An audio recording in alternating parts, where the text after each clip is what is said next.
নজর রাখবো পরবর্তী সংবাদে।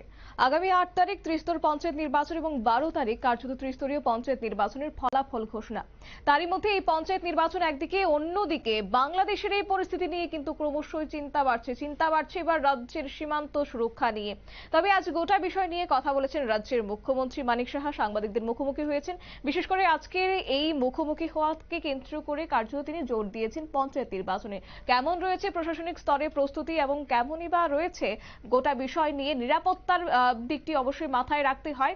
সেই জায়গায় দাঁড়িয়ে গোটা বিষয় নিয়ে আজ সাংবাদিকদের সামনে তিনি তুলে ধরেছেন সমস্ত বিষয়। কি বলছেন শুনুন। আমি দেখলাম যে আমাদের প্রাক্তন মুখ্যমন্ত্রী মানিক সরকার মহোদয় বলেছেন যে খুঁজে পাচ্ছে না, কোনো তো ইস্যু নেই, খুঁজে পাচ্ছে না কোথায় আমি বলেছিলাম যে আমাদের যে এবার ত্রিস্তরীয় পঞ্চায়েত একটাও যেন না পায়। তো এটা তো আমাদের বলতেই হয়, উনাদের সময় কি হতো বলতো না যে একটাও ভোট নয়, আর তা কি সম্ভব এটা?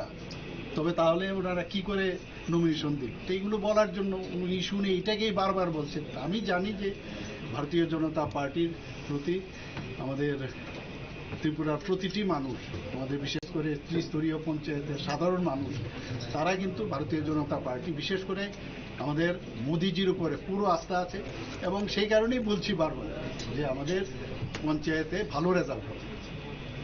Will you have any appeal to the voters? No, of course, already I have appealed that vote for Bharatiya Janata Party, and it will be happen. We will see. And for peace, because we Of have course, always I say that we should maintain the peace and tranquility.